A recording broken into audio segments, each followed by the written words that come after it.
Welcome, everybody. I'm going to call the meeting to order. Phil Posner, I'm here. Mark,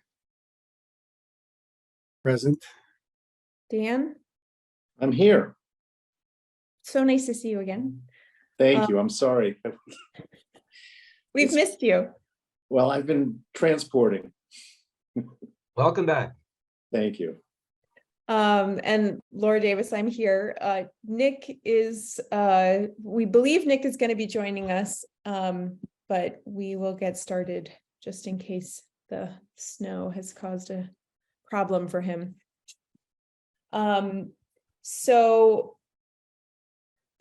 We do not have any minutes to review tonight.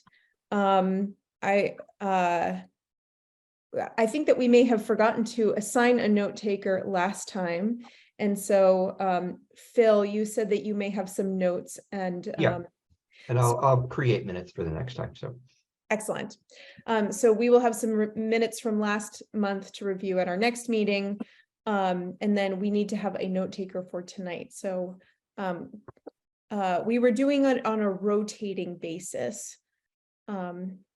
So Dan, would you be willing to take notes tonight? Would that work for you? You know, I'm actually in Florida and I don't have a computer with me. That would make it difficult. Yeah, I'm sorry. Mark, would you be willing to take notes tonight? You're muted. I can do that. Well, the meeting's being recorded, so I can refer to the recording. I can try to take my own recording too, just as a backup, but sounds good. Great. thank you. Thank you, Mark.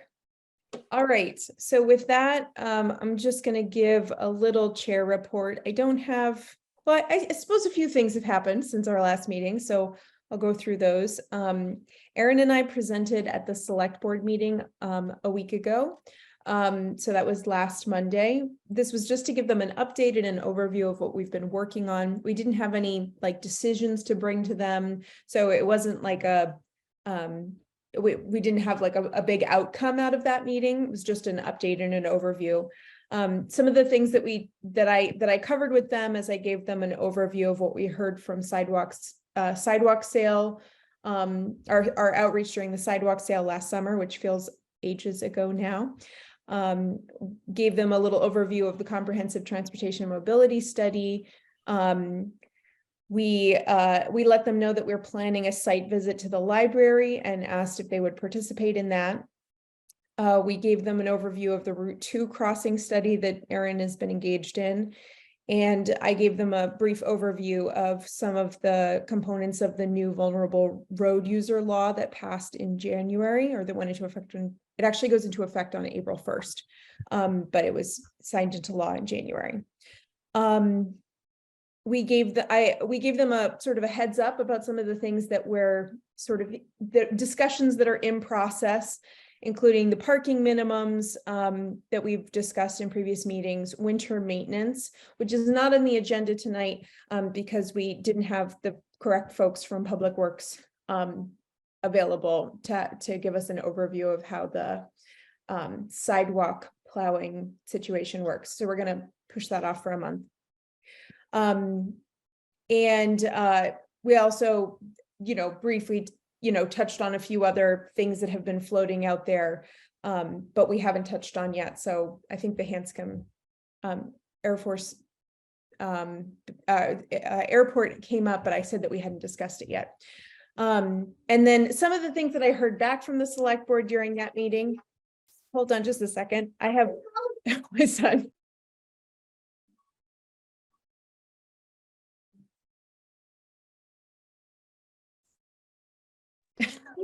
Sorry. Thanks, buddy.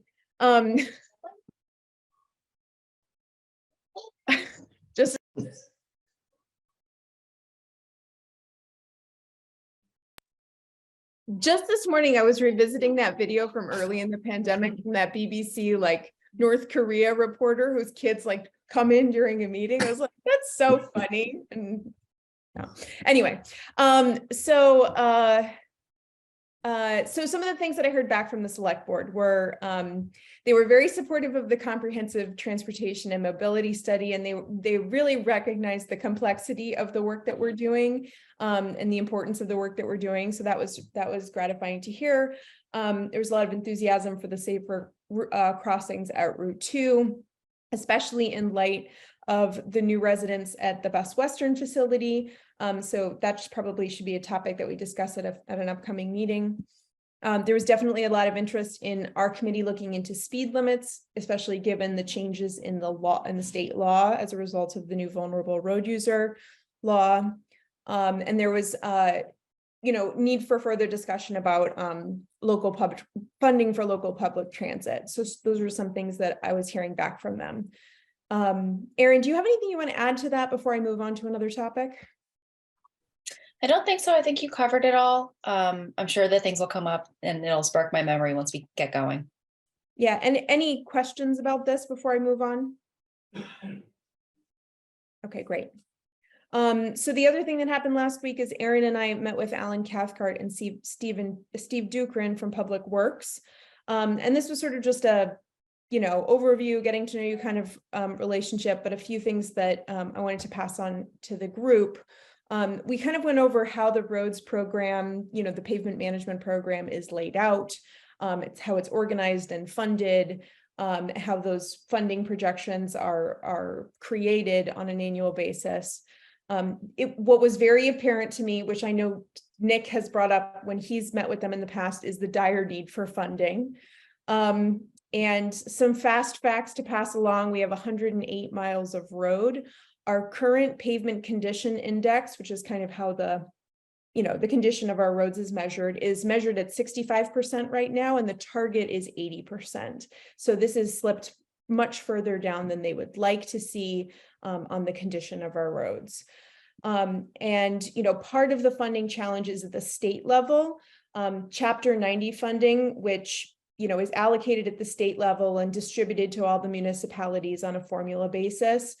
That has been a level funded program for like a decade. And so, even as road, I actually, a separate update, I sat in on the hearing for Chapter 90 funding at the Joint Transportation Committee at the state level, because I was curious how it all worked.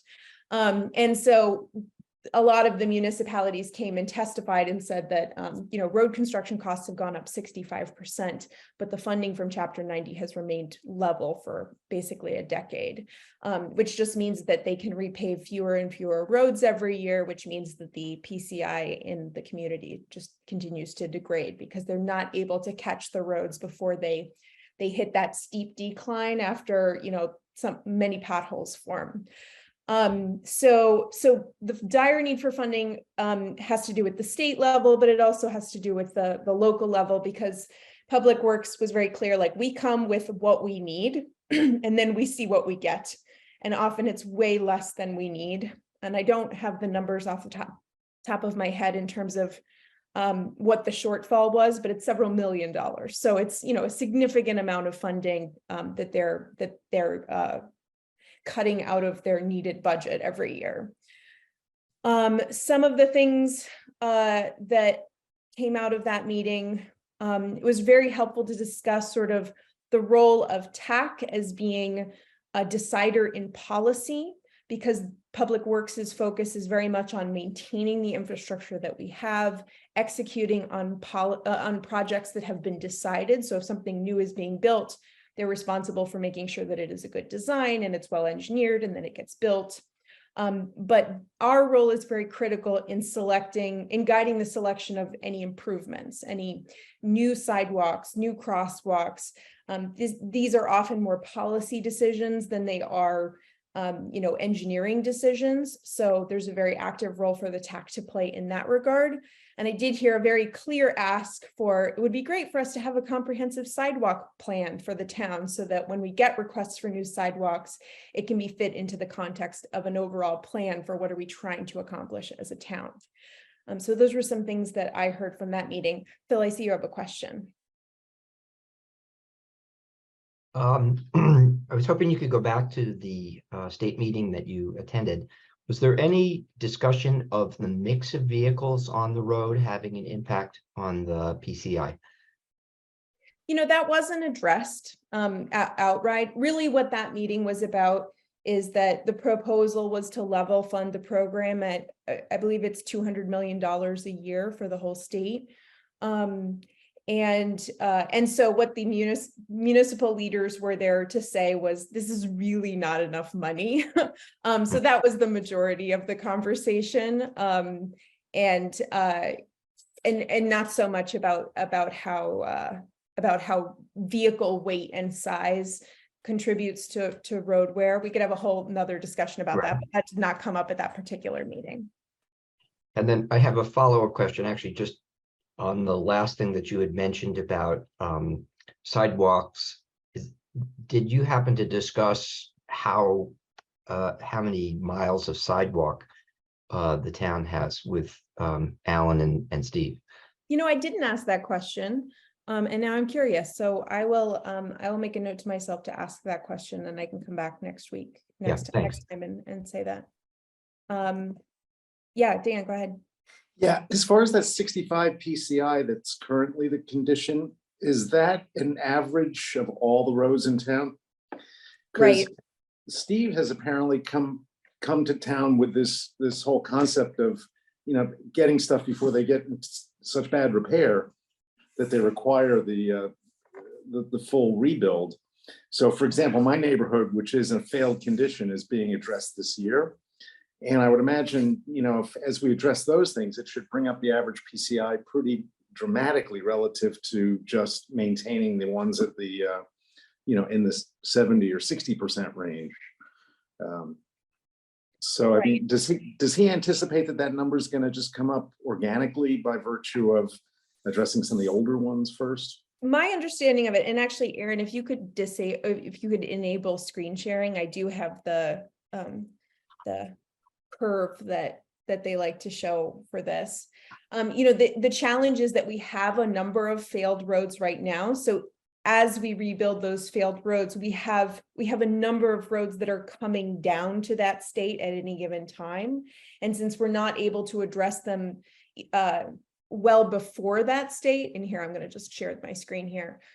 So the idea is that there's a very steep drop off once you get into this state. So if you can catch them early, you can do preventative treatments here or overlay treatments once you get down here. But once you get to full depth reclamation, which sounds like is what is needed, Dan, in your neighborhood, it's drastically more expensive. And so we can do much less of that on an annual basis.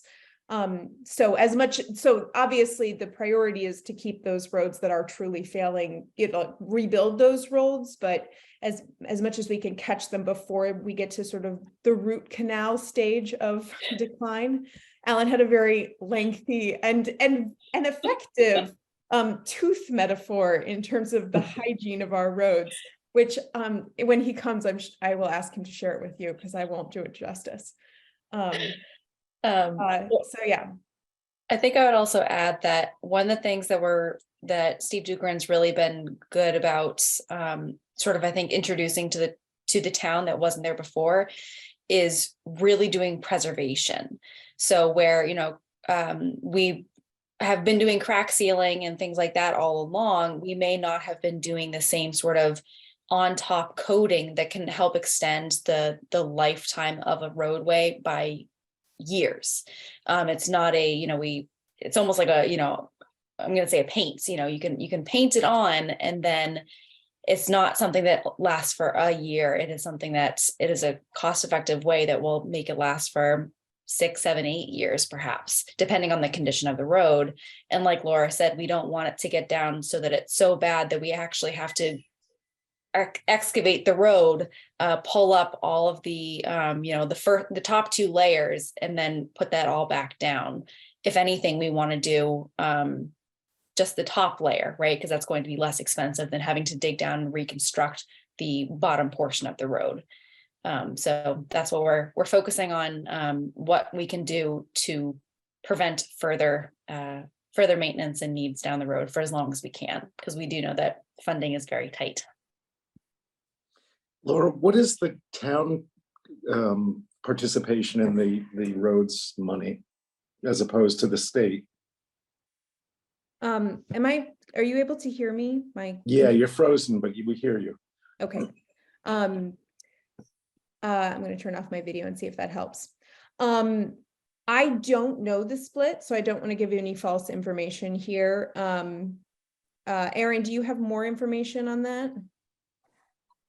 I don't. I know that I don't think that we typically rely on Chapter 90 funds, like some other communities have to more rely on getting those funds to do really any work.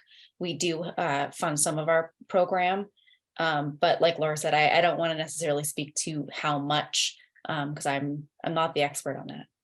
Well, one of the reasons that I preview all of this is that we want to make sure that we get both Alan and Steve here at an upcoming meeting. So, you know, I think these will all be great questions to ask them. And oh, there was one other thing related to all of this, which is that because of the roads program, they publish a list of roads that will need treatments of various kinds, either full rebuilds up to, you know, crack sealing. They publish that on a biennial basis, I believe. It's a 2-year plan. But I was mistakenly under the impression that once a plan is published, you know, those road projects are sort of like they're immobile at that point. And one of the things that I thought was really exciting to learn was that, you know, the list is you know, prioritized at that point, but there's a good deal of conversation that we could have about, okay, well, this road is about to be rebuilt.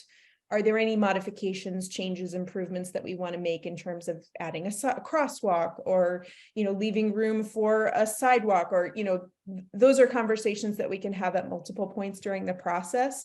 So I want to make sure that we get Steve in here so that we can look at the upcoming roads that will be repaved in the coming season. Obviously, you know, there won't be major modifications possible at that point, because we're not talking about, you know, there's funding associated with any change. And as we just discussed, funding is in short supply. But anyway, those were some of the things to preview for upcoming conversations with both Alan and Steve. Any other questions on that before we move on? Excellent. The last thing that I'll give a brief update on is I did go to a workshop hosted by Mass Bike early yesterday. I think Phil was there too. So he and what this was about was more details about the vulnerable road user, the new law, and there wasn't a lot of new information there.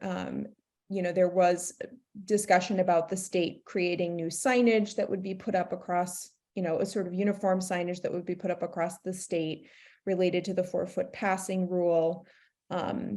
And some more discussion about speed limits. So we should have a conversation about, there was some discussion about how the DOT wants to move away from the 85th percentile rule, which is this sort of irritating way of measuring speed limits, where if you do a speed study and people are going faster than the speed limit can actually be revised up, even when your intention is to revise it down, because they measure the 85th percentile of cars traveling and set the speed limit according to how fast the cars are going rather than what your goal is for the street. So I think that there's going to be, that's definitely a good conversation for us to have once there's a little bit more detail about how the speed limit setting process will be changed as a result of this law. So those were all my updates, and I'm going to pass it off next to Erin to give us an update on the comprehensive transportation and mobility study. Great. So our RFP went out last Monday, I believe. The days are all starting to blend together. I believe it was last Monday. So far, the requests keep coming in, but I believe we've received 21 requests for the RFP. So that is 21 potential proposals. will we get all those? I don't know. Sometimes people just want to sort of see what is coming up so that they are prepared for other communities that might be wanting to do similar work, or it could be that they are looking to submit a proposal. I have not yet gotten any questions other than one asking if we would consider extending the due date for the proposal. So I'm going to speak with finance and see if there's a benefit to doing that, to pushing it back by perhaps a week or something like that, which perhaps would give us better proposals or more proposals. I'm not sure. So I'm going to have that conversation because we want to make sure that we get the best opportunities and options that we can. So that's the big update there. And then I think the next thing, the bike share, which I can give that update too. So I was hoping to have a little bit more to report, but things were stuck in finance. We are about to switch over to a new accounting software. And so things in finance are quite busy with that. And so some other things have been a little slow to get through the department. But we received 2 proposals for the bike share for this year. We are expecting to start by April 1st, which is coming up soon, but we are hopeful it might be a week later than that because we are also have all the snow on the ground now and it all has to melt in order for us to put it in the bike shares.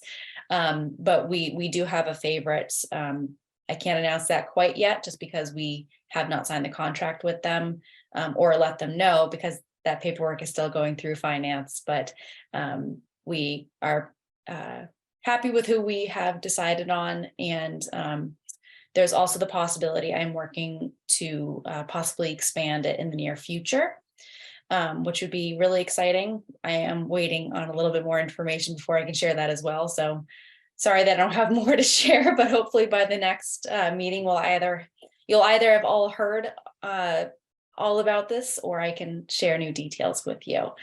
And I think that's the big updates there. Do you have a launch event planned for the bike share? So we don't yet, because we don't yet have a start date. So once we have that, then we'll plan something. I'm going to be working with Beth Williams at the Visitor Center to pull something together for that. I would also like to, if we are able to expand, I'd like to do something around that as well, which would be very exciting. Hi, Nick, how are you? You're muted. Apologies, but a family member just got out of the hospital and something came up and I just had to deal with it. So sorry to be late. No worries. We're glad that you're here. Thanks for joining. Aaron, I wonder if, given the importance of promoting these new transportation initiatives, I wonder if it might be possible for us to put something on the calendar just so that we could be working towards, each of the members of the transportation committee working towards recruiting whoever in our network might be an appropriate group to join an event. Looking at April's a kind of a tricky month because we've got April vacation, Patriots Day, Easter, Earth Day. And so, but it's also, we wouldn't want to wait too long to do an event, and presumably we would want to do it on a day when lots of people could be there. So perhaps a weekend. So I wanted to just test out if you've thought of any dates, or if you're thinking about a Saturday or Sunday event, and if we might just at least get something on the calendar. And if we needed to make a postponement, we could postpone it, but at least we could be working towards that in a group way. Have you thought about what day of the week you're targeting for that? So I think that what we did last year, which was a favorite date, was they'd like to do Friday launches because it's close enough to the weekend that some people can either take time to be there, or some more and more places are doing 4-day work week, things like that. We have not done a weekends launch as far as I can remember. I think that that's definitely a possibility, but we haven't decided on a date or anything like that yet. So we're open to possibilities. Well, and I guess I have a question for the committee, which is anybody here interested in helping to plan or execute a launch for the bike share? Or have any groups that we should be engaging in conversation about promoting this resource?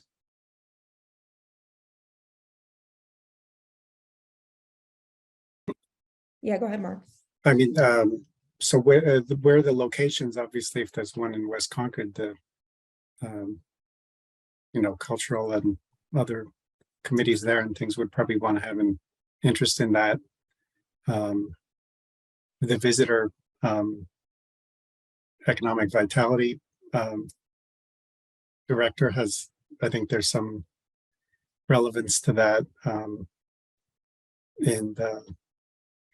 it would definitely, I mean, I don't know how the timing is in terms of getting something in the paper, but that's certainly another thing to kind of think about on that in terms of encouraging people, and also whether it's a good idea or a bad idea to coincide with another event happening in the same area. It might be good. I don't know.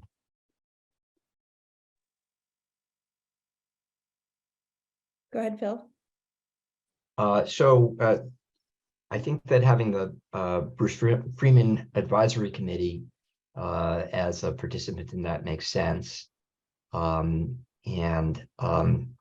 Unfortunately, I think it's likely that we're going to have some kind of event connected with the opening of the Route 2 bridge, but that's probably not going to happen until the end of May or even June, which seems to be relatively late for this kind of thing. But I think the other committee, and Mark just mentioned, is West Concord Advisory Committee. And they're very anxious to partner with us on various things. So I know they'd like to be asked. The other group might be the schools, just thinking that maybe they might like to be involved in some way. So if I'm not mistaken, you have to be 18 to ride the bikes, to rent a bike. Okay. So it may not. That wouldn't work then. Maybe not the right constituency for this. Yeah, but maybe with the type of event that we have, it might be nice to have it be such a, have so many participants, because frankly, the users of the bikes are not going to be the kids nor the Bruce Freeman people. Primarily, they're going to be tourists.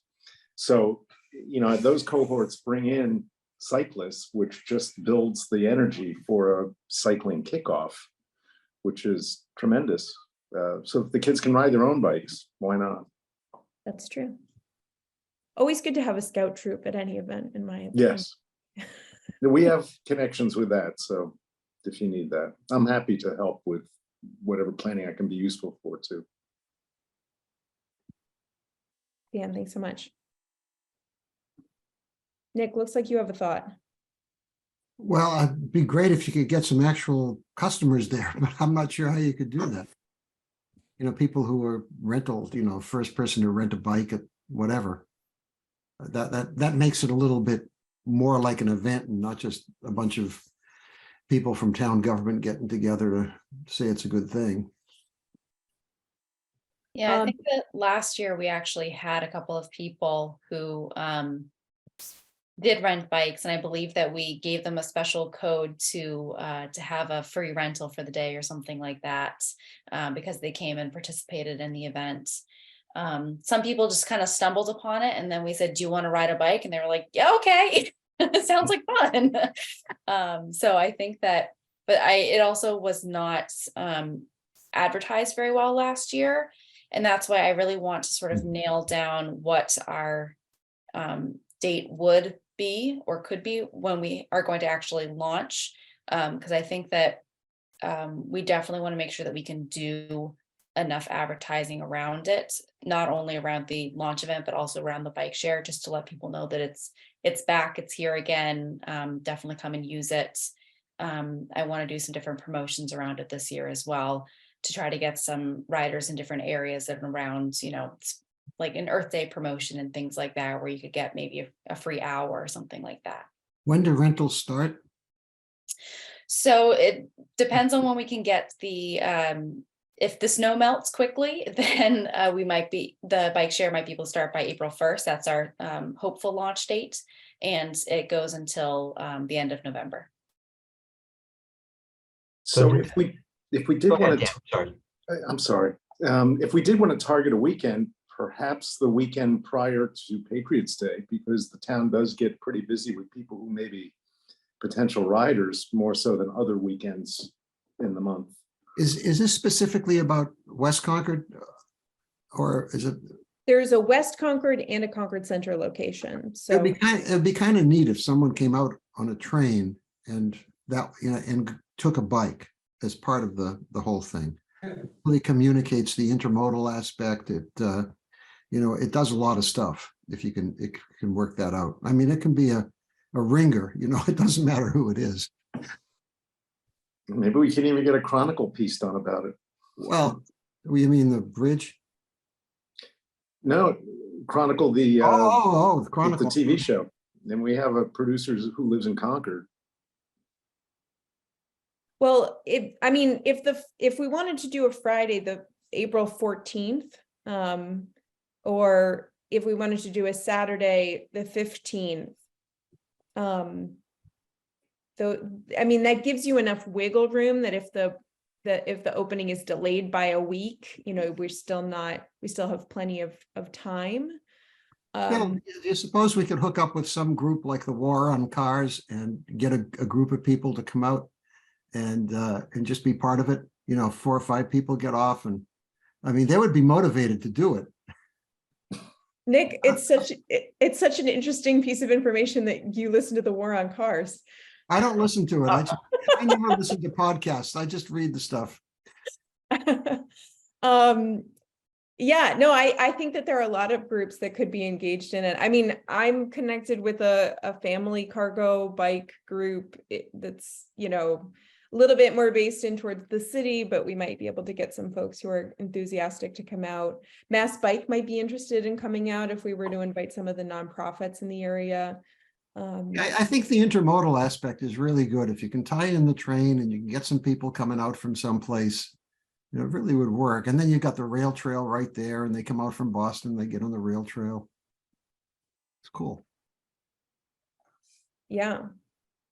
If we I feel were like to a do plan it is on forming. Pardon? say that again.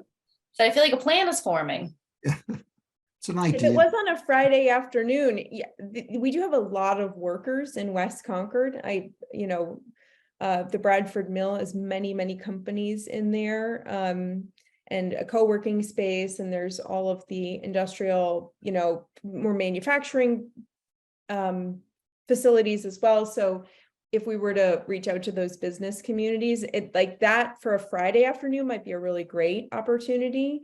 And maybe we could even plan it around a little round trip, to Concord and back, or on the Bruce Freeman out and back, or something like that. That could be very fun. So Erin, is this all useful brainstorming? And it sounds like Dan is interested in helping to plan. I'm certainly happy to help as well. And it looks like the 14th and 15th, will members of this committee be around that weekend? Is that out of the question? I'm around the 15th, not the 14th. I'm around that weekend. I should be around. Phil, what's the status of the Freeman Trail out of West Concord? Is the bridge not usable? No, it's open.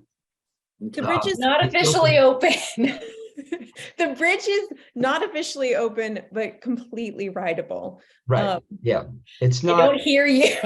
Yeah, Yes, it is not officially open, and the target opening is not until June is the latest that I have heard. Yeah. There's still a last layer of pavement to go over the top of things and some plantings to go in. But it is not officially open, but it is being traveled by some. By It is some, passable. By Right. some. Scofflaws. So yes, the scofflaws are. the scofflaws, but the scofflaws are very happy to be able to get to Trader Joe's from my house. We're happy for them. All right, well, I think that a plan is forming. There's a lot of enthusiasm for it. Aaron, please engage this committee in the planning and recruiting of people to come to that. Absolutely. I am hopeful that I will hear back about the contract or the ability to propose a contract in the next day. And then we'll be able to go forward and set up everything and have firm dates created, and then really get underway with putting this all together. So I will certainly be reaching out to some of you to make it happen. But I think it's exciting, and I'm really glad that you all are excited to help with this, because I think that last year, obviously, I wasn't really a part of it and wasn't really engaged, and I think that we could really sort of have a make this a sort of splashier event that will draw more people in, which will be exciting. Aaron, do we know how many total bikes will be available at each stop? So we're doing the same as we have in the past. Well, I guess we've only had it twice because of COVID. We have 5 bikes at each station, so it's a total of 10. Okay. Thanks. Does that number include the trikes or not? No, the adaptive bikes. So we in total have 12 bikes, but we're only renting 10 because we own the 2 adaptive bikes. Ah, okay. Great.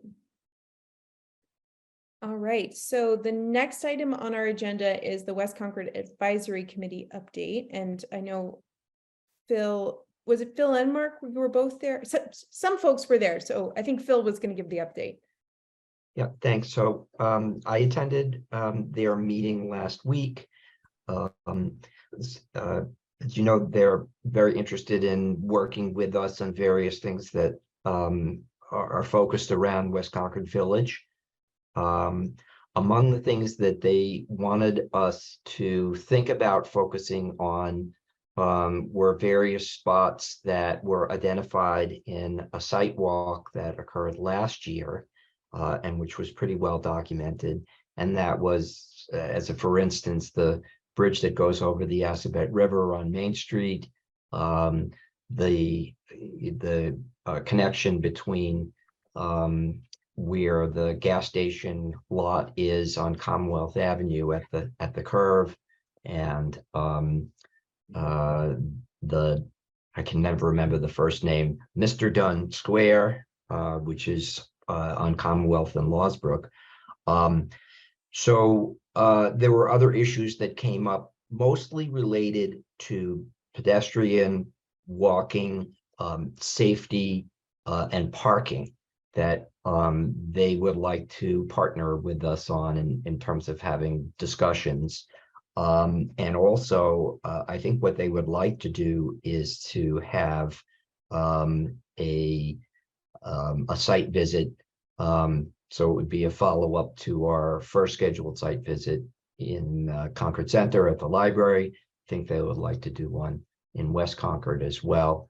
So, we don't have to nail that down tonight, but, we probably should discuss it and see what date might work for both committees.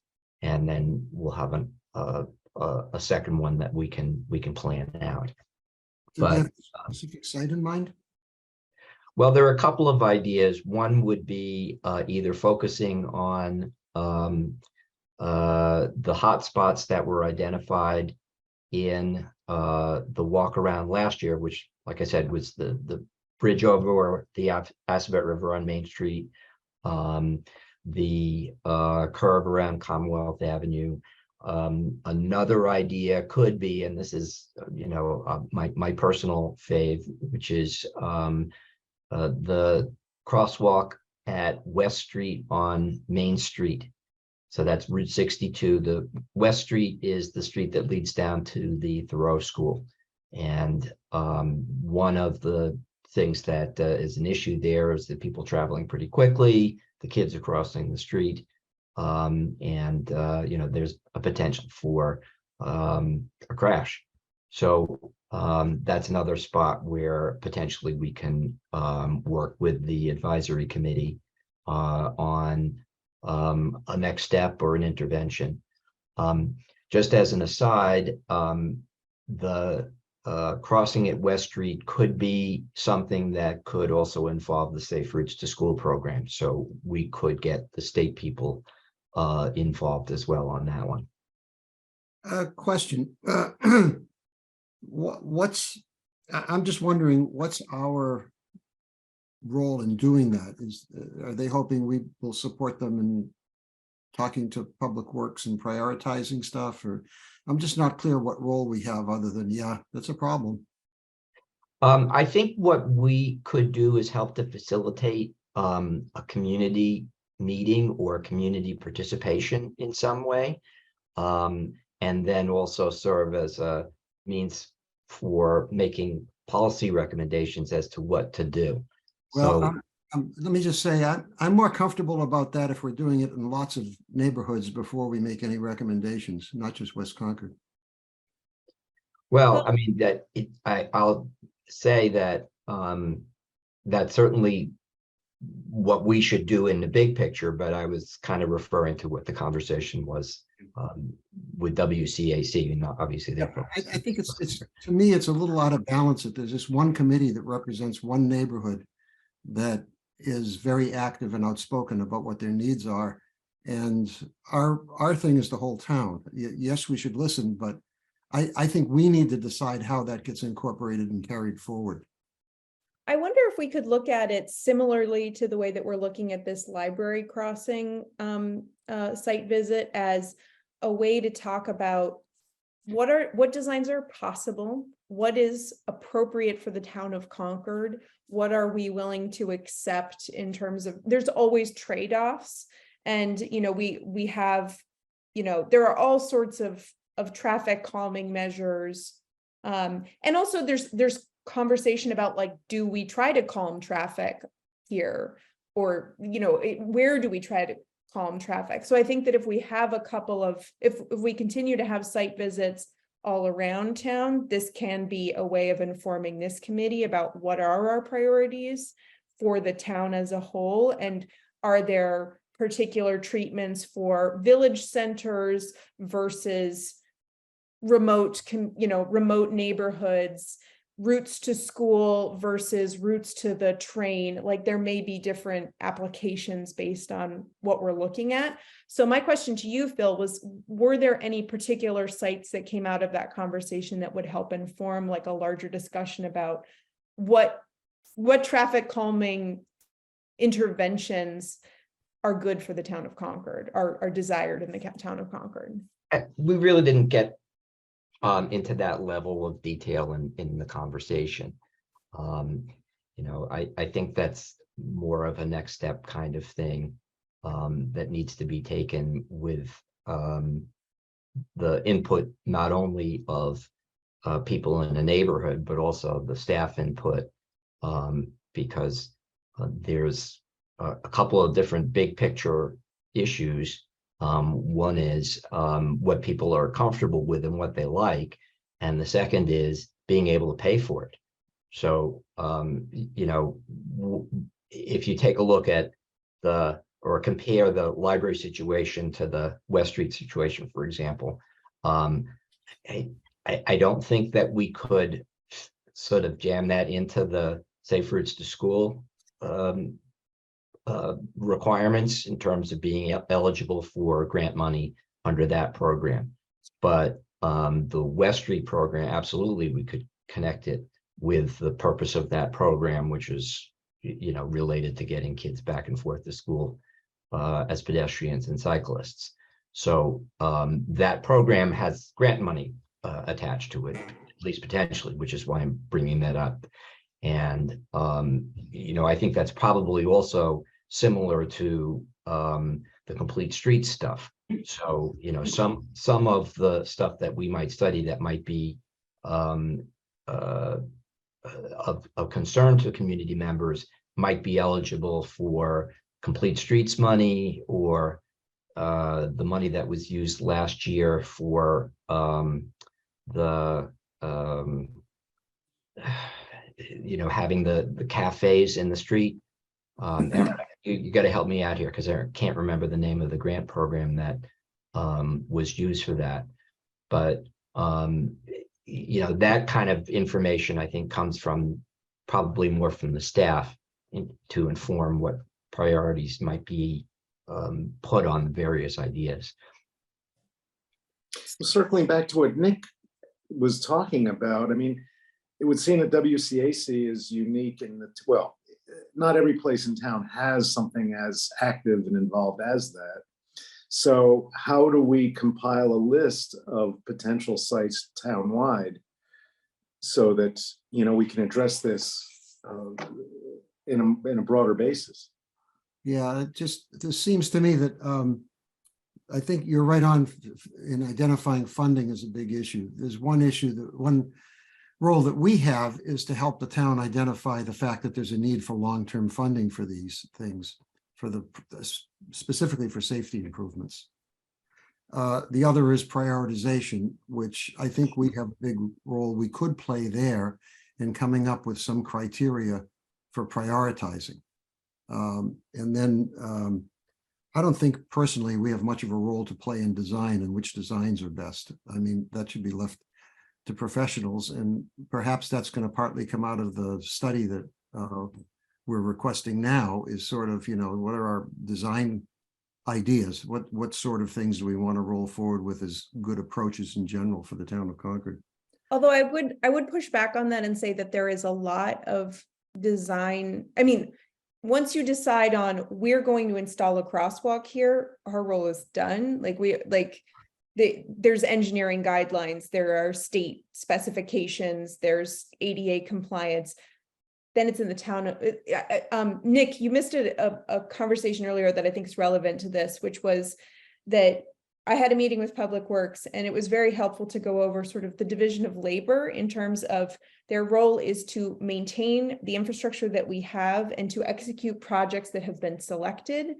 But in terms of projects being selected, that's often a very policy-driven process. And that is not something that town staff is supposed to do. They're not supposed to say, your project is going to get to move forward and yours isn't, when it's not unless it's a really obvious safety emergency.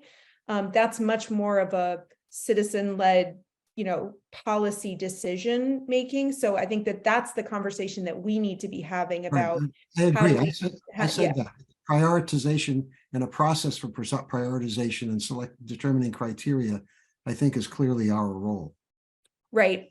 But sorry, going back to sort of the design elements is like speed humps, for instance. There's been a lot of conversation about do we allow, are we willing to do the trade-offs between the, perhaps slightly more expensive snow plowing or slightly slower emergency response times in order to prevent a death at a particular intersection. That's really more of a policy decision. Then there are there are trade-offs there that an engineer can't say necessarily, like the community will want this over that. Similarly, like, do we want to do bump outs versus like we've got to have conversations with the historical commission about what is acceptable. There's a lot of trade-offs, and we are the committee that is tasked with like getting everybody on the same page about what our community wants in terms of those trade-offs. And I think that the only way to do that is to get out into the field and start having some conversations. And I think that we can start off with the places that have been requested and then we'll be able to have a much more informed conversation about what other information do we need, like what other kinds of sites do we need to review based on what we saw at these first couple of site visits. So that's why I said we should look at this West Concord site visit as sort of more of a pilot, towards a more comprehensive way of looking at the different conditions. I'll shut up now. I do want to note too that I think that the comprehensive transportation study will cover a lot of this. I mean, some of the things we've asked for are like a best practices design and guidelines specifically for Concord, not something that is pulled from the state of Louisiana, because they're going to have completely different best practices and guidelines. They don't get snow. Like it's going to be completely different, and their thought processes are going to be completely different. We need something that's not even for Newton or Cambridge or Orange, but rather something that is for Concord, because we do have the history, and we do have these community desires and wants that we want to be able to provide for everybody, but we also want to have a guideline, because we have some people saying, in one part of town, oh, we'd love to have this, please install this. And then another part of town, absolutely not, we don't want to see that. So we want to come up with something that will help be a guiding principle, so we can point to it and say, well, this is what the community decided we want to see as being part of our best practices. But also we want to be looking at what are those areas that need to have us look at them more closely. Do we need to be looking at more of West Concord, or is it more out towards 9 Acre Corner where, oh, we haven't looked at there closely enough, and turns out that there's a big need. And, I think that we're really going to sort of drill down into a lot of this, and hopefully get a lot of this information. A lot of these questions will be asked and hopefully answered. Mark, I'm sorry, you've had your hand up forever. That's fine. I agree with a lot that's been said. I agree with Nick that it's important to take for us to kind of take a comprehensive townwide view. I think Erin is right, obviously, that the study is going to help with that. And what Phil said about the funding sources that are appropriate to different places or available is really important. But I think that by listening and looking at places where people have expressed concerns of, about perceived safety or demonstrated safety problems or whatever, we can kind of take a special role of stepping back and looking at these in a big context in parallel with the town staff, who also have to look at it in the big context of all of that. And I think naturally out of that, helping working with the consultant, we're going to get some, I think new things will emerge. My experience in other fields is that best practice has to be, there are such things, but you have to be very flexible. And as one electrical engineer expert once said, thinking is required. So, we need to be focusing on specifics as well as jumping to that big level. There's another kind of technical management development principle, which is like the kind of WV. You got to go to the low level and see the facts. Go to the high level, look at the big picture. Go to the low level. You got to be willing to kind of go both ways, or for best results. Thanks.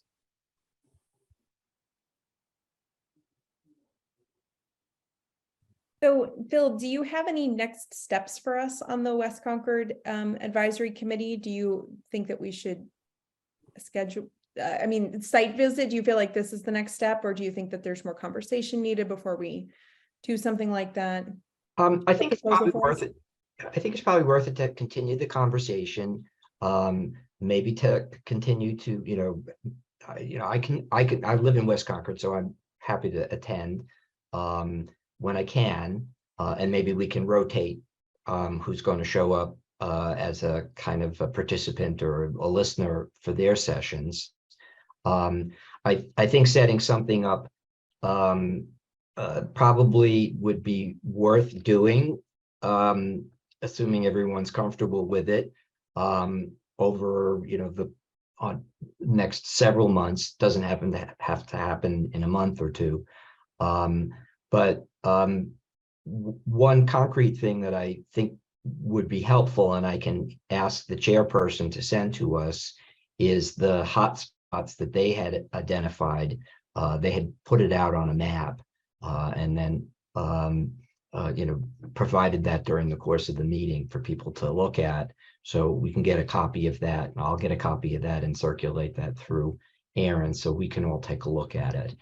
And then, my sense is that, if we're comfortable and we can bring this up again on the agenda at the next meeting, if they have an idea that they want to focus in on, we can hear it at their next meeting, and then maybe they can present it to us at our next meeting, and then we can decide whether or not it's a good idea, and if it is a good idea, when we should do it. That So- sounds good. Make sense? Do you think that you could go back to them and ask the question, which specific spots do they, like, of the hot spots, which of those specific spots might be helpful, to go back to Mark's V theory, that could help us sort of drill down into the details that would help inform? Yeah, that makes sense. That I think that's a perfectly appropriate ask. And since they meet, in between this meeting and our next meeting, that question can be posed, and we can get a formal response through, the regular public meeting process. Mark, go ahead. Well, I just wonder if Erin might have any advice or suggestion about possible coordination or not of what town staff here's reported as areas of concern versus what people are appealing to us. And, I'm sure that when the consulting study is being done, that's going to be taking in all of those things. But do you think, Erin, that we should just kind of proceed on our own a little bit, or do you think there's any value or benefit, or do you understand what I'm trying to ask? It's basically, there's the safety committee, and obviously people are calling up town staff about things. How should we collaborate with that, or do the best job? Sure. So I think that there's some things that we know are, that are known issues that we've discussed internally, that, we've even perhaps had plans drawn up and gone out for grants potentially, that weren't successful. So a lot of these issues are not things that are unknown to us. Many of them have been brought up many times. But of course, like everything else, it's all about the funding. And I think that there's definitely a value add to have this committee take a look at those. I think that it might be helpful for perhaps, Phil, if you could ask them to send me a list so I can sort of say, okay, these are things I think would be good for the committee to look at versus, I think that like a good example would be people saying that, oh, well, there's speeding in my neighborhood. Everyone thinks that they're speeding in their neighborhood because they see it all day long. And I think that it's difficult when there's, sometimes much larger, like there could be a really big need for a crosswalk, for instance, at Kenny Dunn Square, that that may be a bigger need than somebody who really wants speeding to be reduced on their road. So I think that having sort of that list of, we can maybe pick out 2 or 3 to really focus on, because I think that if we have any more than that, we're just going to be going in so many different directions that nothing will really be able to come out of it. But if we can sort of focus in like we are for the library and saying, okay, let's focus on 2 of these places and sort of say, okay, what is the procedure that we want to be going through for this? Are there opportunities for funding that we can maybe put plans forward for, ask the town to prioritize these things perhaps? And like I said, a lot of these have been brought up before and are known issues to us. So we probably have the plans somewhere for our proposed changes that just need funding now. We are running a bit behind our agenda here. So Nick, if you could keep your comments short, and then our next topic is actually going to be the library crosswalk site visit. So we're going to talk a little bit more in depth about what do we want to get out of a site visit, which might be helpful follow up for this conversation. Yeah, just quickly, I think we ought to take ownership of the existing list that was created a few years ago of 50, safety improvement projects. We ought to formally take ownership of that, and then we ought to do something with it. For instance, pick off 5 or 10 at random and see if we can develop any criteria and find out who might be advocates for these changes and get them involved. I'd like to get this process started with that specific list. Okay, that's my suggestion. We should be doing that.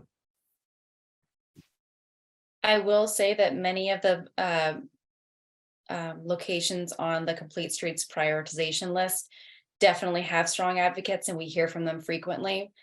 Thankfully, they also understand that we are waiting on funding. So, well, we have many discussions with them, but are trying to. Yeah, I'm not talking about just talking with people. I'm talking about us learning to develop criteria so that we can suggest which ones are the most important. Okay. Mark, and then we're going to move on. Okay, just super quick. I was just going to say that, I mean,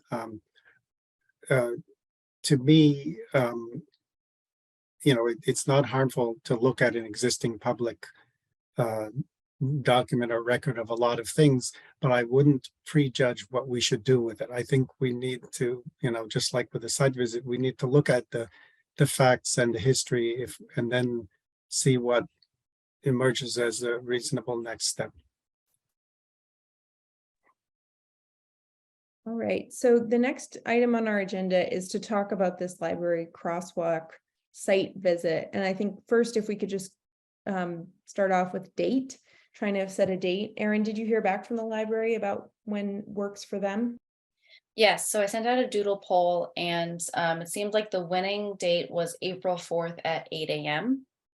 So hopefully everyone can make that. I've let the library know if there are issues with that date and time. We can certainly look for another one, but that seemed to be one that worked for most people. Oh, you're muted, Laura. Does that work for a quorum of our members here? It's on my calendar already. Dan, go ahead.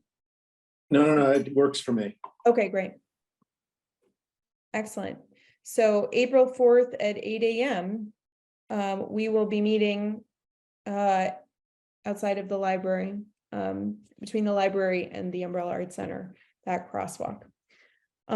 So with that in mind, and sort of giving this like larger conversation, like context for this larger conversation, we're going to a known safety hazard that has been brought up many times by many people.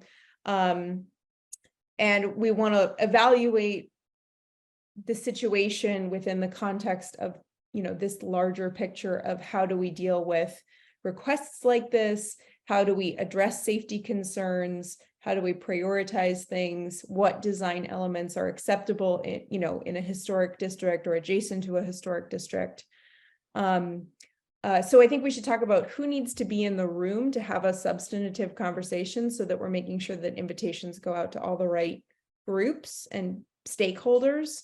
And then sort of just like we don't have to get into the super specifics, but like, what do we want this site visit to look like? Do we have any, are there particular outcomes that we're looking for in terms of information gathered? So maybe we'll start with the first one. Who are the stakeholders that need to be here? One comment on that is as I said at the last meeting, if you look at the map, it looks like the crosswalk itself is not in the historic district. The library is. And I think it would be appropriate to ask the commission, the Historic District Commission, to declare whether or not the crosswalk is in the district. That's an important thing to know. Maybe we should make sure that they're there and they're ready to answer that question when they're at Should be able to answer that question without being there. I think we should ask that question pretty quickly. just to find out. I'm not saying we should ignore them if it's not in the district because it's next to the district.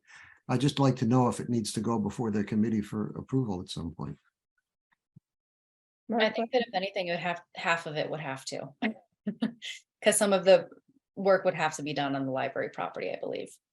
No, it would have to be done. Well, the question is, where's the boundary? Mark, go ahead. Yeah, getting these relevant facts is important. There's also, anyway, I took another, I used the time to take another look kind of at that intersection. And there's some things I wanted to share, possibly if people agree. But before that, I just wanted to say, I agree with what Nick had said earlier, that we have to leave solutions to the professionals. But what I think we can contribute is our own observations about what are problems and what might be causing problems, include other people who are observing problems or hearing from people who are observing problems and having concerns. In terms of who should be there, we did get some letters from library circulation director, library head of library, etc., and other organizations. I know Stefan Bader is on the call, and he's connected with the Friends of the Library. Obviously, if people who have firsthand knowledge and secondhand knowledge of people issuing a lot of complaints that, raising issues, that's real important. One of the things I was going to suggest was if people are making complaints and registering them at the library, it would be useful to know simple facts, start gathering simple facts going forward, such as which direction were they crossing, what time of day, which direction did the offending vehicle come from, because it's these details matter. Again, best practices in practical cases with constraints, historical, financial, utility poles, et cetera, you don't have a blank slate. You're not taking an empty tract and laying out a perfect town. So the present details matter. So I think our goal should be to get the clearest picture of what is there and what might be wrong with it. And then the experts can take that information and figure out what is the best, are there changes that would help perhaps? Dan, go ahead. How do we impact that process? I mean, if the problems are identified and we leave it to the professionals, we're in there to help expedite the funding direction. Is that what it amounts to? No, I think what I observed with what Aaron did with the Main and Walden Street crossing is clarifying first what the problem is and what the goal is. And, in that case, I thought it was very powerful with the Historic District Commission. We got them, they wound up saying what the goals were. And, about pedestrian safety and slowing down the traffic. It was very effective. So, I think what Mark said about defining the problems, that's very important. And I think that's maybe the main thing we have to do is affirm what we believe from what they tell us and what we observe the problems are, and therefore from that, what the goals should be. I will make one observation. This is an example of an observation. I happened to go by to pick up a book, and the little 2-car place where you could park for a quick pickup was, of course, full. So I could see it was full. So I went into the parking lot there across the street. I forget what time of day it was, but there were no spaces. So I'd be interested to know to what degree people are able to park in that lot and use and go over to the library. They've paved the lot, which used to be a mess. And there seem to be fewer spaces in my point of view now that they've paved it and striped it. Fewer people squeeze in there. Anyway, whether or not why is that crossing important is a question, and whether or not, how does that play into the use of that parking lot is an important issue. Mark, go ahead.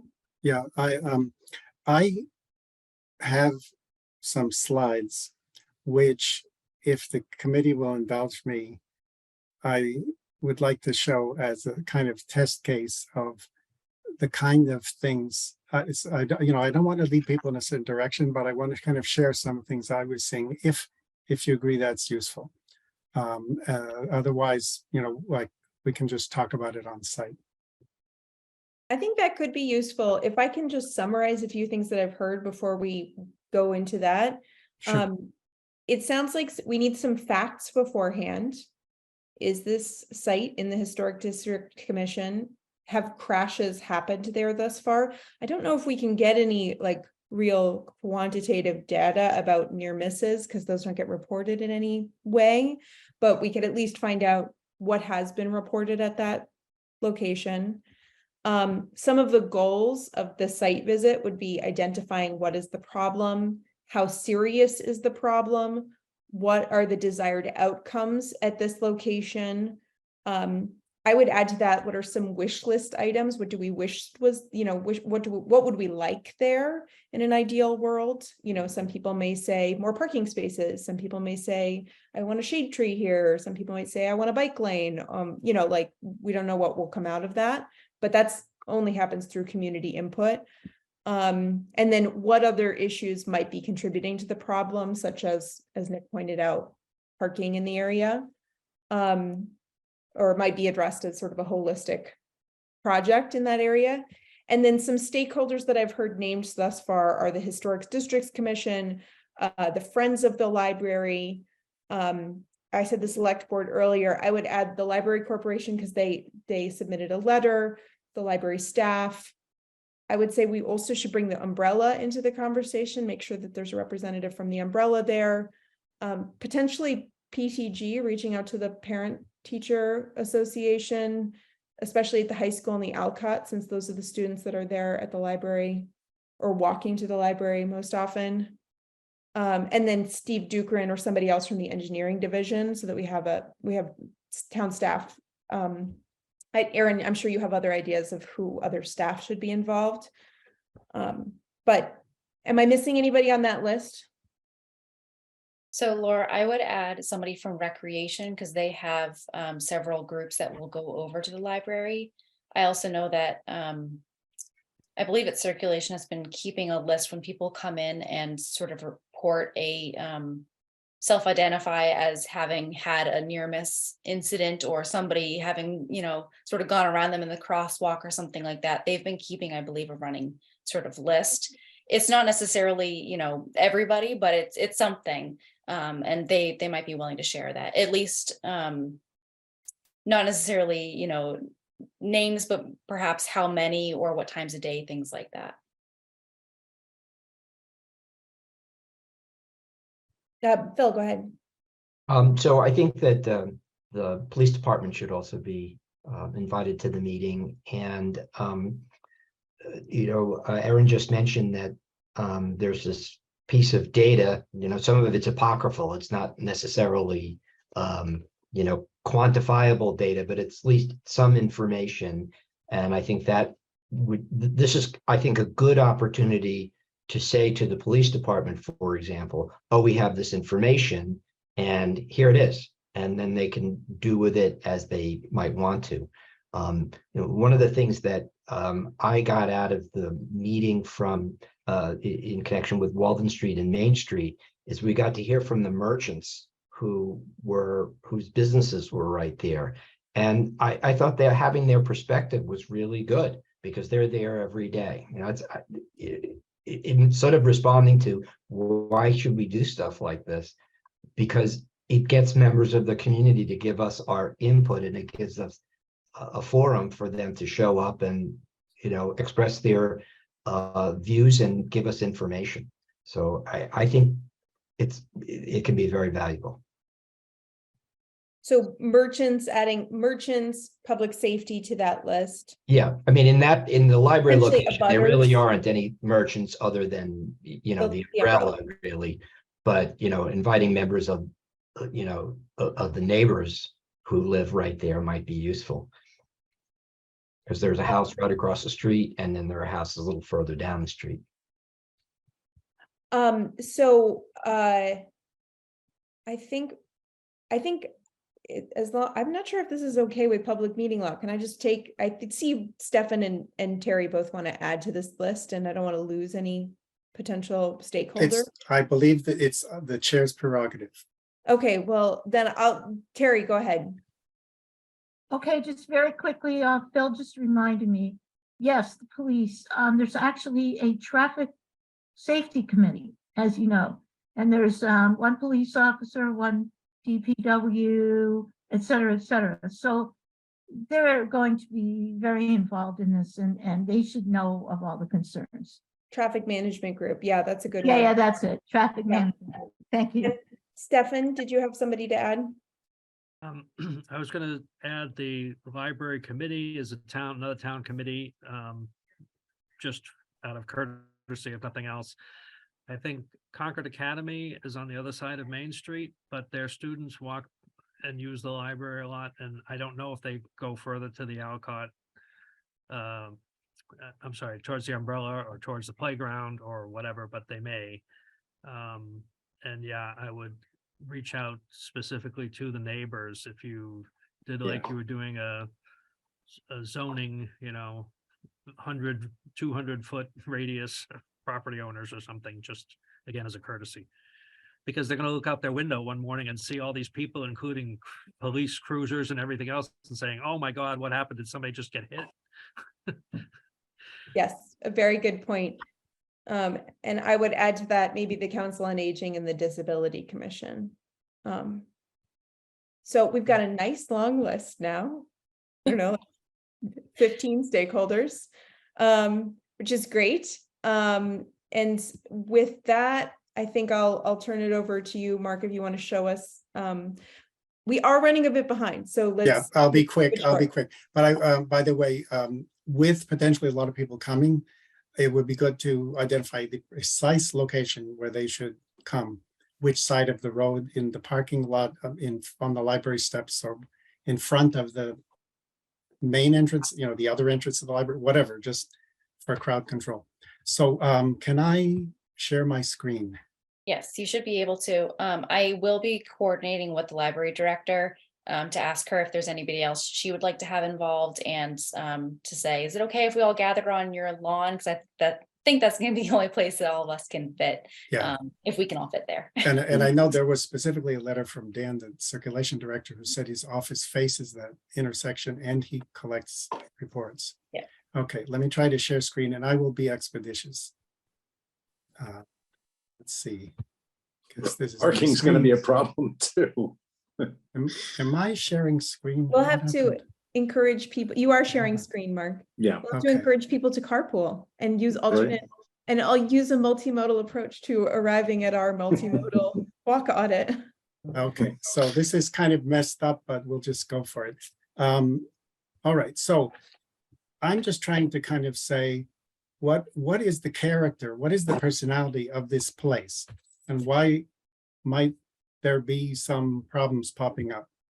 So things that jump out to me are, and again, I'm just thinking not about what to change. I'm not proposing changes. That's for the experts and for a lot of other factors. But I'm just saying what might go on in this area. How does the place, the architecture, create action and interaction? So what are characteristics here? Okay, it's a straight shot. There are a lot of roads around that are wiggly or break off in some complicated intersection after not too long. So it's a straight shot. It's clear of parked cars on both sides most of the time on most of the street. Okay, so people are looking there and saying this is a straightaway potentially. It has sidewalks on both sides of the road. Now that's a good thing, but there are clear straight sidewalks. And if you don't see anybody on the part of the sidewalk near you, does that send a message? There ain't any pedestrians in the neighborhood.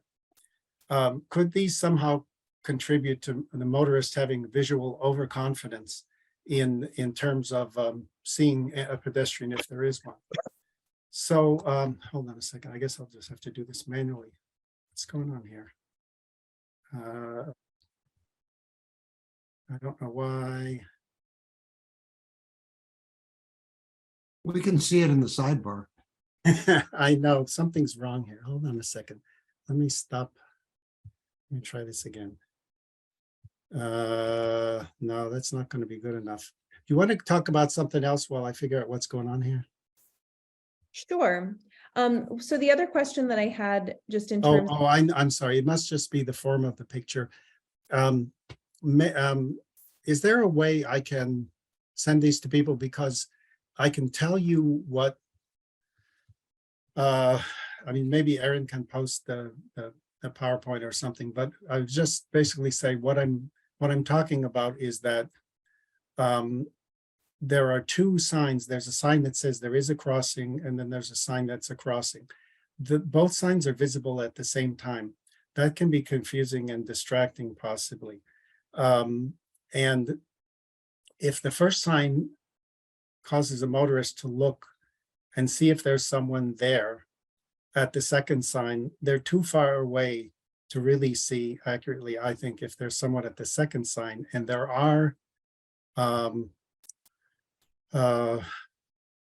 multiple distracting obstacles there. Coming from Main Street, there is a tree and a light pole, and there are a couple of concrete bollards just on the other side of the sidewalk, and there are potentially parked cars in that parking area. Motorist has to sort of take all this in and see, is there a pedestrian behind the tree and the light pole? On the other side, again, we have double signs.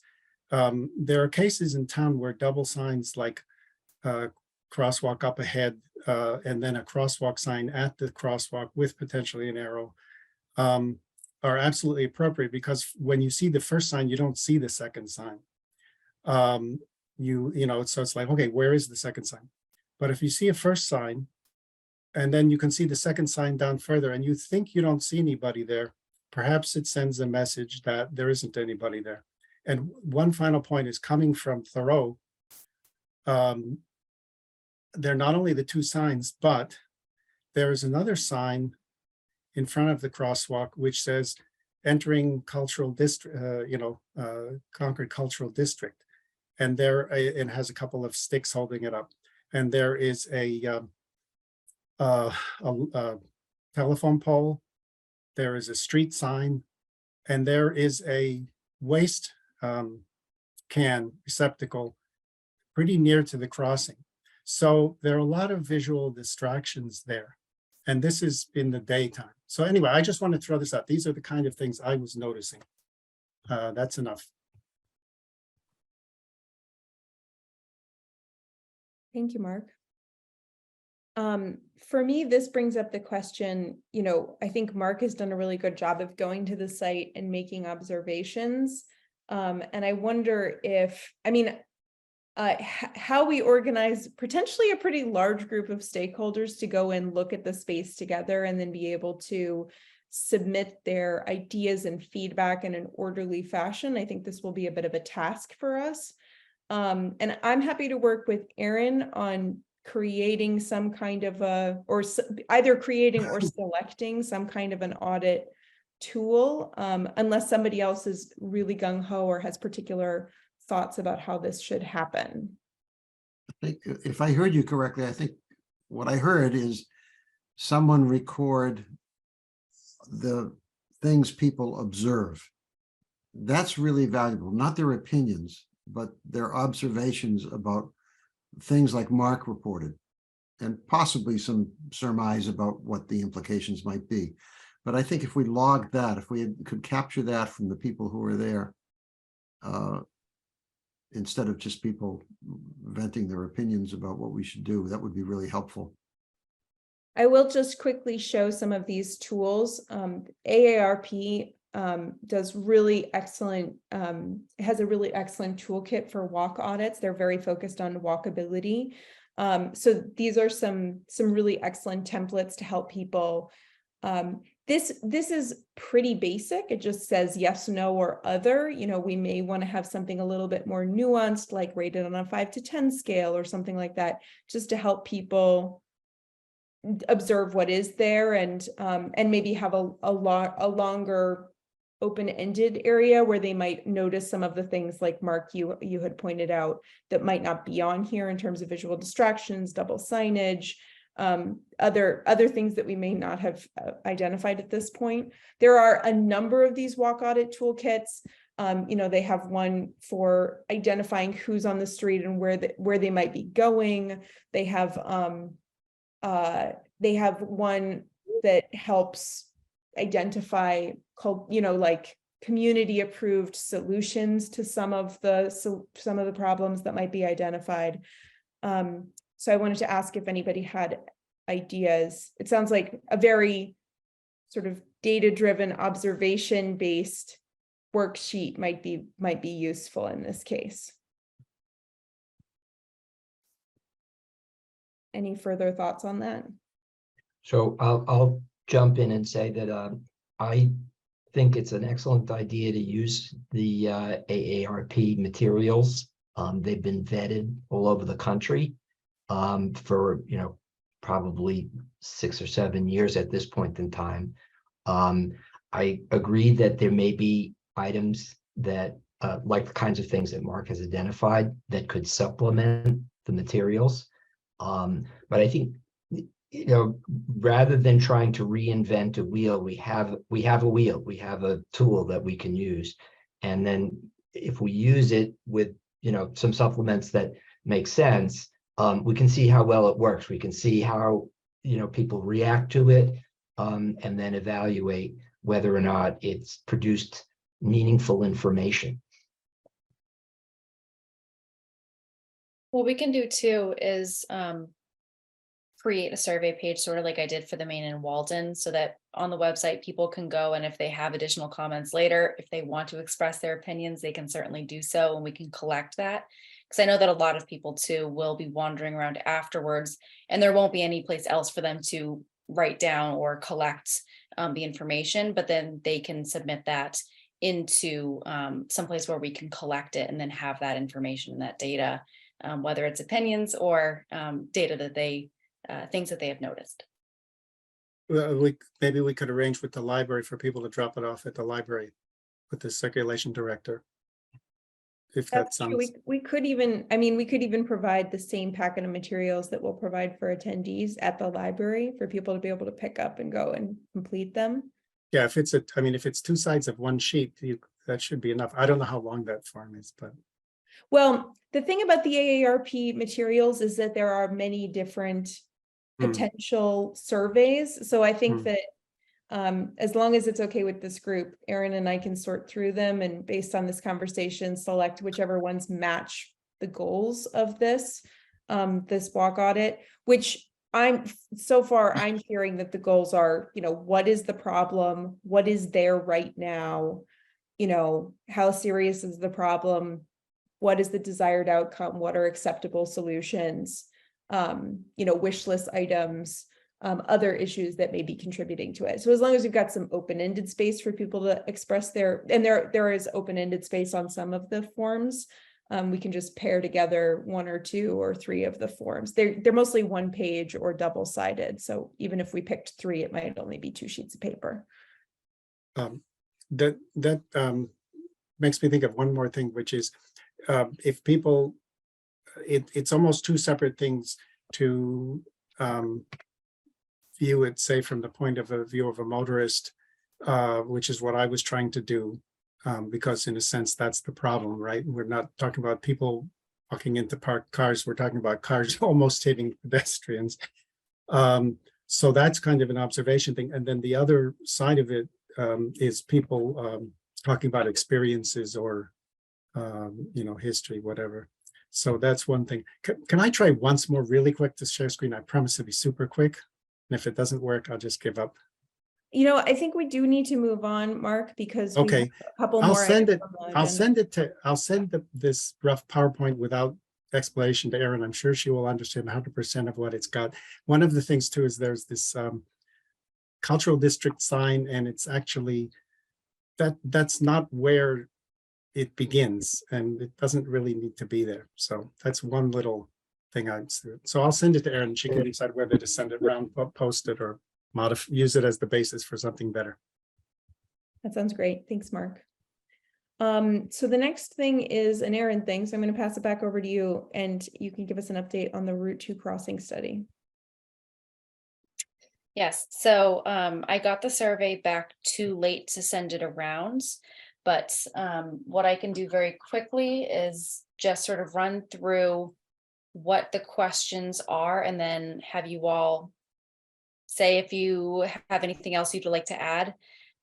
So essentially we identified the 2 crossings at Ornac and at 62, like we've spoken about before.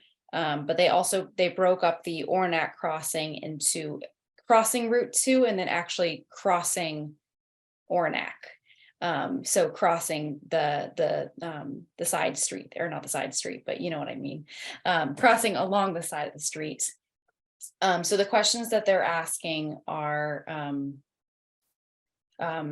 if you feel safe crossing Route 2, how do you rate the conditions of the sidewalks around the crosswalk, the crossing? How do you rate the actual crossing of Route 2? So not how safe do you feel, but rather what are the conditions like? How do you rate the lighting conditions at the intersection? How often do you use the crossing? Where are you going when you are using the crossing? And would you feel more comfortable crossing if it was safer, essentially?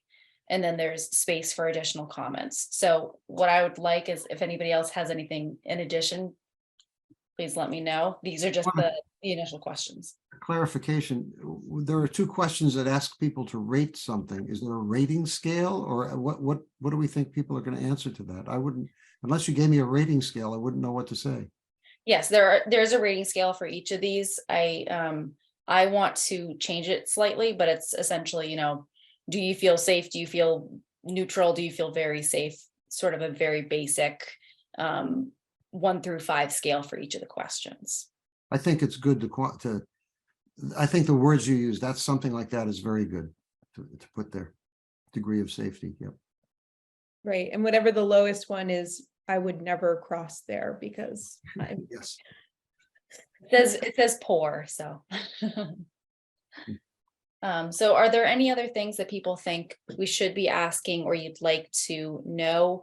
I did note a couple of things I want to talk to them about, like, do we want to be asking about demographics, or leave an open prompt and say, if you would like to, for instance, say, I'm a parent that often would like to bring my child through this area. We're not necessarily going to ask you for that in particular, but if you want to self-identify with that information, there is an open space for it.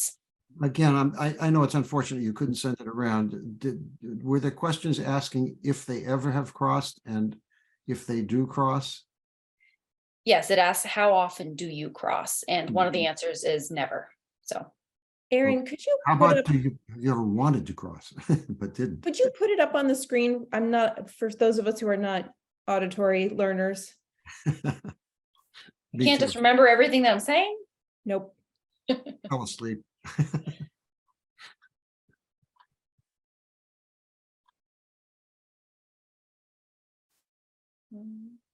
Well, which one is it? I think it's that one. So these are the basic questions. So how safe do you feel? How would you rate the conditions? I am asking them to change these slightly so that they are all more similar, I guess, in their setup. Right. A consistent 1 to 5 would be. Yeah. Yeah. Can you scroll up so we see the top ones? The top is just showing you where it is and asking if you live in Concord. Ah, got it. And then I asked them to add, where do you live? So I think that could be useful in showing us, are people who are just from the surrounding areas trying to cross, or if it's a larger swath of town. And we have the same sort of question for each intersection. Okay.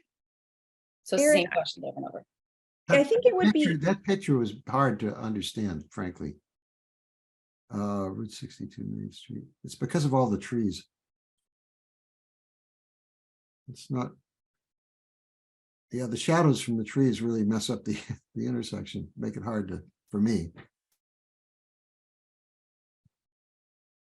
I will note that. Erin, I wonder if will there be an opportunity for committee members to give you individual feedback on this? Can you send it around? Yes, once I get the second version of this, once they fix sort of initial issues, then I will send it around and you all can send any additional comments that you have. I was hoping that we were going to be able to do that by today, but like I said, I was expecting to get the survey last week, but we were waiting for a stakeholder group to get back to us before we finish setting it up. So we weren't able to. I think it would be valuable, unless we're planning to do a separate survey for employees of the medical complexes. It's down at the bottom. Oh, okay. It may be useful to put it up at the top next to, are you a resident of Concord? Because it may dissuade people who aren't residents from filling it out, because they may think that they're only supposed to fill it out if they're a resident. Yeah, I believe that the thought was that it will be provided by the hospital to patients and to employees and ask if they want to fill it out. So I also know that the system that they use for these surveys will ask you, for instance, if you are a resident, and if you say no, it might automatically send you down to the Emerson section. I don't know. We have to finish setting all that up and make those decisions as to if you do click one, does it shoot you down to the bottom, or do you have the opportunity to fill out, for instance, if you are a frequent user of the crossings because you happen to work in town or something like that, if you can still continue to fill it out. So we're going to work through all of those as well. Yeah, to me, it's worth getting all the input you can. Anybody who gets hold of it, and just say something like whether or not you live in Concord, we value your input or something. Absolutely.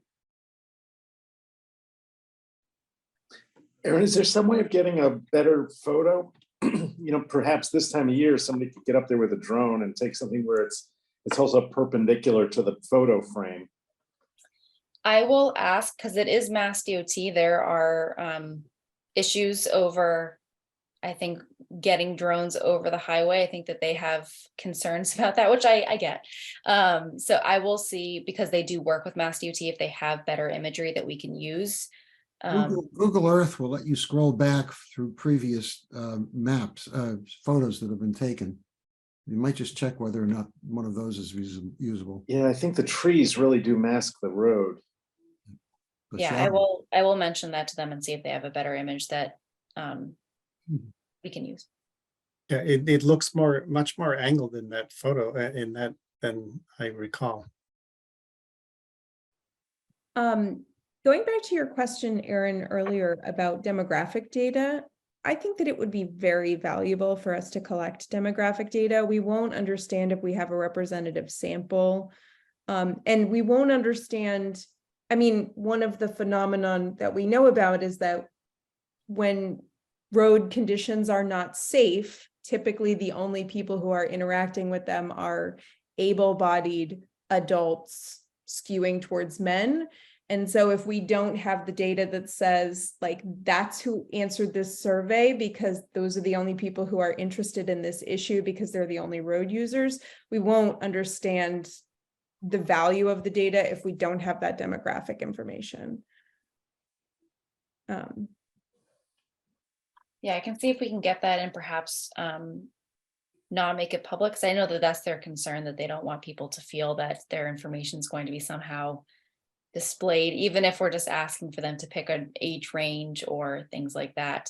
Some people can be a little bit nervous around giving that information. So I think that if we can make it so people feel comfortable, then we can certainly look into doing that.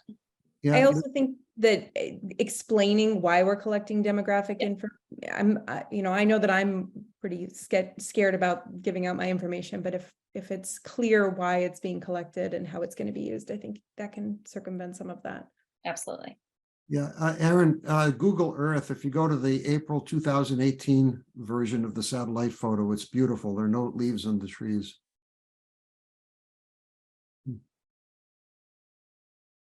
Any other high-level feedback on the survey with the knowledge that we're going to have another opportunity to give feedback?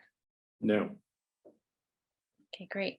So I will be asking for any additional feedback by, I'll try to get it to you all in the next day or two, because they have asked for feedback by next week, mid next week, so that we can hopefully put it out shortly thereafter, so we could begin collect, because we want to give plenty of time for people to provide information, because we know that it can take weeks for a survey to get out, and then people have to remember to take it, so it can take some time.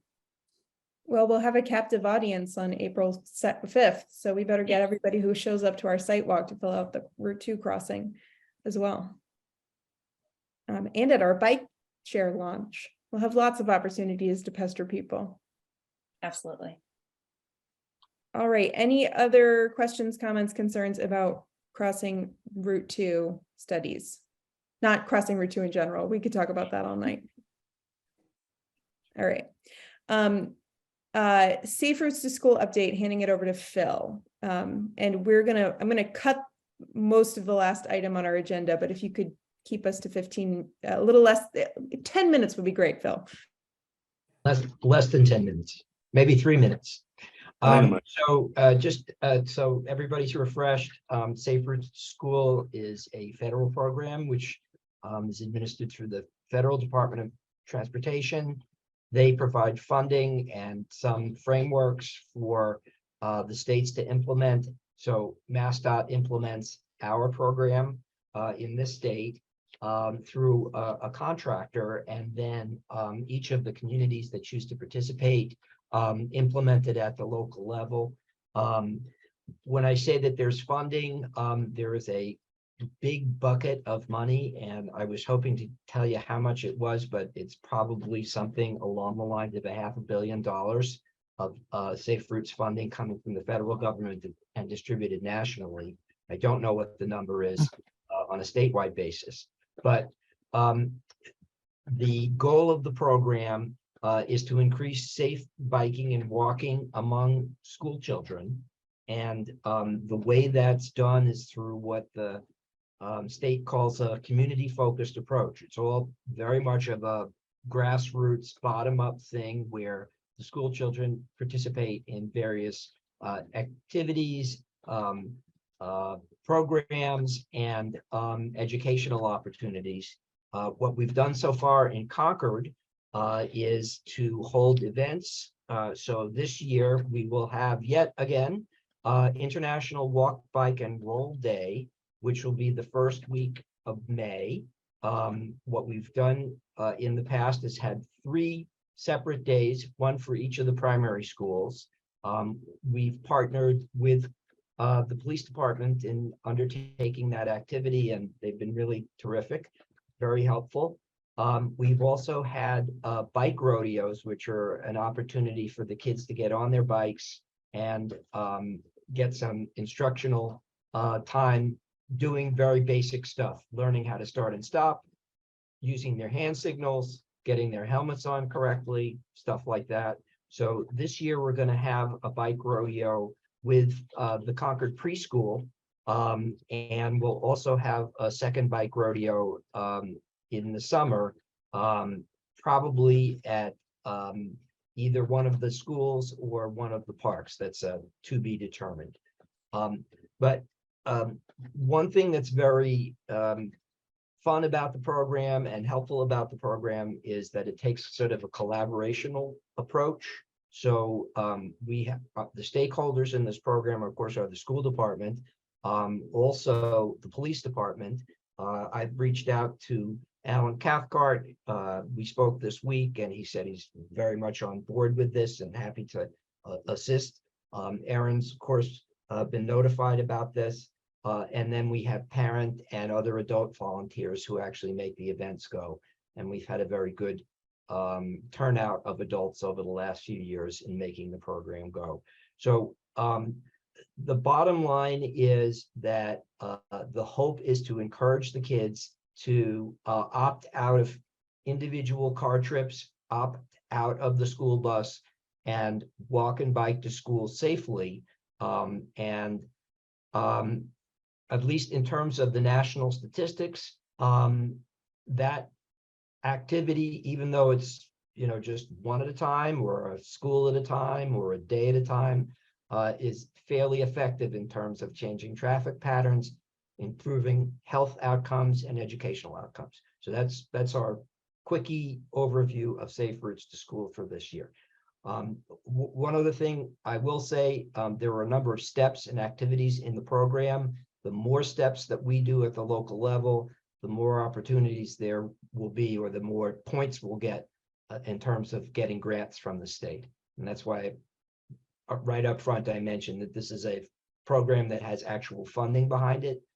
And the grants can be anything from paint on the road to actual infrastructure grants for things like flashers or road reconstruction or other types of harder type activities. So done.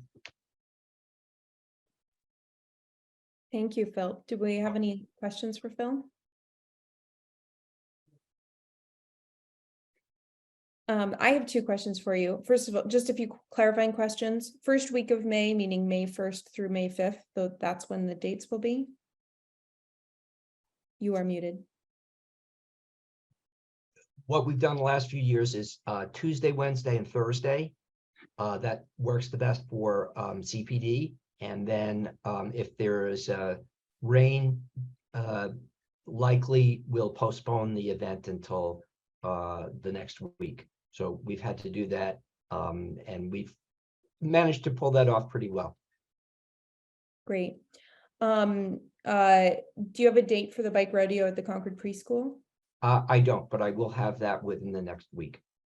And do you have oh, go ahead.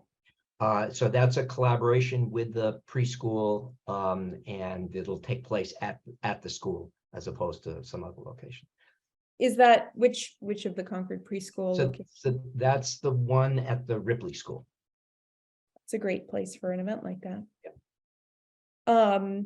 And do you have any particular asks of this committee in terms of support for or participation in these activities? At some point in time, I think it would be useful for us to undertake what's called a walk and bike audit, a step in the program in which each of the stakeholders buy in. So the school department and the school principal buy in, CPW, CPD, this committee and the select board all say, yep, this is a good idea. We're going to focus in on, let's say, the Willard School. The actual undertaking of that activity would include having one of MassDOT's engineers or their contractors' engineers come down and do an audit of an observation of the school drop-off and pickups, also the safety areas around the schools and whether or not there are particular issues, kind of like the ones I was mentioning at West Street, that are of particular concerns. And then recommendations would be made by the professionals as to how to address what they may see as bottlenecks or safety issues or other issues that they've identified. And that's good to know about other things, but I was actually specifically asking about the bike rodeo and the international walk. I think mainly, just given that we've only got one meeting between now and those events, so just, it would be good to be clear about what we're looking for. Nothing much to do other than be aware of it, and I'll provide the committee with updates as much as may be appropriate. Yeah, maybe another good opportunity to get the survey out in the community if it's still running in May. Absolutely do that, because those are pretty well attended by the parents. And, very typically, the parents come with their children at each of the activities. So that's a good idea. Excellent. So the last item on our agenda, I'm gonna just shorten it because we're not gonna have any time for discussion on it, but I will, transit funding, trolley transit funding update is the last thing on our agenda tonight. We did receive a letter or Aaron and I think both received a letter from Rep. Carmine's office. It was just a letter that the delegation from Lincoln, Lexington, and Concord submitted in support of funding for sort of the comprehensive trolley plan that would prepare us for Rev 250, and that would include service that connected those three communities. So Simon Cataldo and Carmen Gentile and Senator Barrett all signed on to that letter, and we don't have any outcomes to update you on, except that that letter was sent, and we're still awaiting funding through the state budget process. And I think Aaron also has an update on funding. Yes, I have an unfortunate update, but we did not get the funding through the FLAP grant. That was the through the national parks. I think that our ask was very large considering how much funding was available in total. So I think that it was just a good project, but not enough funding to go around, unfortunately. So now while we're looking towards other opportunities for funding it, including the transportation bond bill, I'm also looking towards more things like making sure that we have proper wayfinding. So if somebody does get off the train, because we're still going to be encouraging people to take the train during 250, that they don't get off the train and go, okay, what now? We want to make sure that we have something hopefully a little bit more substantial than lawn signs, although I'm happy to, run around with lawn signs if, it comes down to it. But we're looking at putting together some designs and finding good placement for wayfinding signage, even if it's just sort of bare bones this way towards Concord Center, having a map that would give points of interest and destination distances, things like that. But I am working on that right now. We have a study that we're working off of that's from 2013, 2014, something like that, but not much has changed in terms of the historic areas in Concord, so it's still pretty relevant. But I think that's the sort of the big update there, because I think do you want to talk another time about the 250 transportation options, Laura? Yeah, I think that we should have a longer discussion, and hopefully the next time this comes up, we will have a determination about whether we get state funding for the trolley. And then we can have a more holistic discussion about, how do we fund public transit, broadly. There are other options beyond grant and state funding. If that felt like a priority this is a policy decision. So, if that feels like a priority for the community, this committee would be the right place to start that conversation. So we'll have a longer discussion about transit and transit in the context of Rev 250 at our next meeting. And so that will be on the agenda, and bring your thoughts and ideas and reflections for that. Any short questions before we move on to schedule and correspondence and comments? Great. So our next meeting is scheduled for the 11th of April at 7 p.m. But in the interim, we will have our site visit on Tuesday, the 4th of April. So we will have 2 meetings in April. Does that work with everybody? Are we going to have a quorum? Yeah. Great. Did we have any correspondence, Aaron? No correspondence, so I'll open it up to our liaison, Terry, if you wanted to say anything, and then I'll open it up for public comments.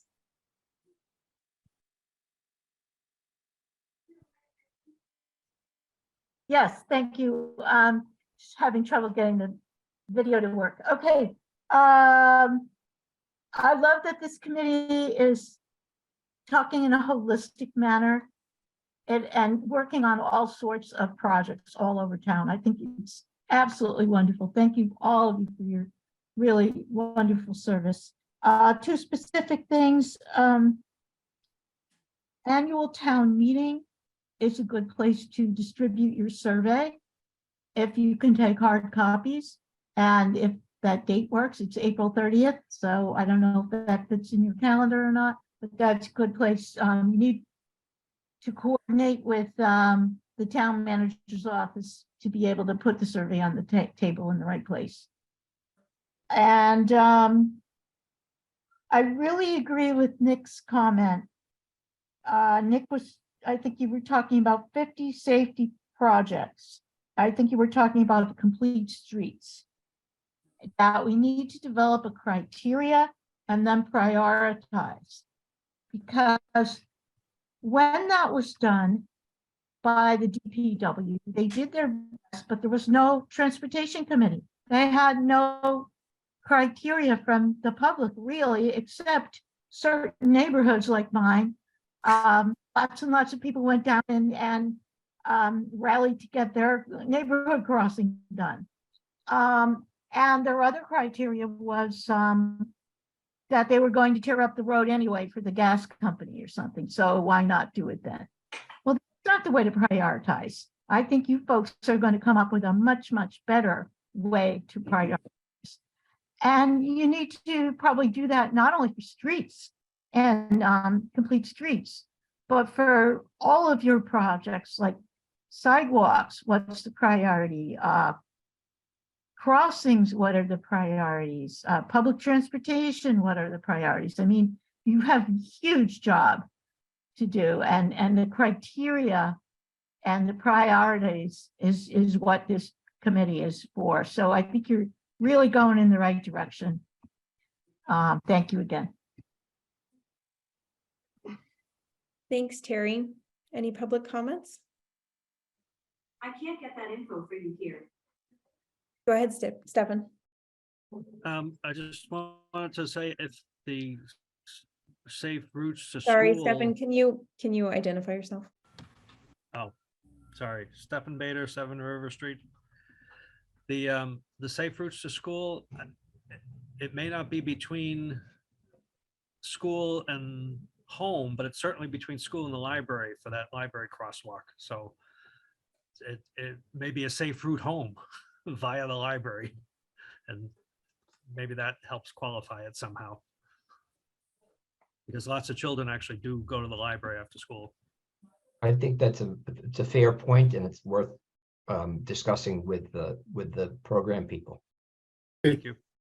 Is there tutoring going on at the library, Stefan? There is. Or programs? Yeah, I don't know if that's private tutors or organized, or I think the rec department may have some tutoring or extra learning opportunities in that vein. I'm not aware of that. But the town running an after school activity, it's pretty connected to education, I would think. Certainly. Great ideas. Thanks so much for your comment. All right, and with that, I think we are all done with our agenda. Am I allowed to move to close the meeting, or does somebody else have to do that? I'll make a motion to adjourn. All I'll right. second it. Okay, great. Mark, Aye. Nick, Bill, Aye. Dan. Aye. All right, and I'm an I as well, so we're all set. Okay.